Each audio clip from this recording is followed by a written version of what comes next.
തിരുവനന്തപുരം കോർപ്പറേഷനിലെ കയ്യാങ്കളി.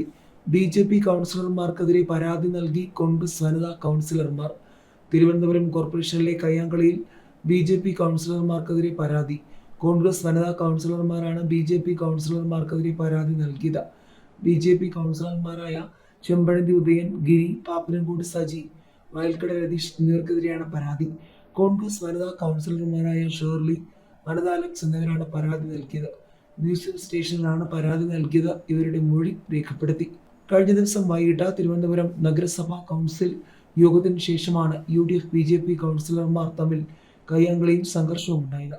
സുഗതന്റെ രാജിക്കായുള്ള യു.ഡി.എഫ്-എൽ.ഡി.എഫ് പ്രതിഷേധത്തിനിടെ അതിവേഗം അജണ്ടകൾ പാസ്സായെന്ന് മേയർ പ്രഖ്യാപിച്ച് കസേര വിട്ടതിന് പിന്നാലെയാണ് സംഘർഷമുണ്ടായത്. ഹാജർ രജിസ്റ്ററിനെ ചൊല്ലിയുള്ള പിടിവലിക്കിടെ കെ.എസ്. ശബരിനാഥനും ചെമ്പഴന്തി ഉദയനും തമ്മിൽ ഏറ്റുമുട്ടി.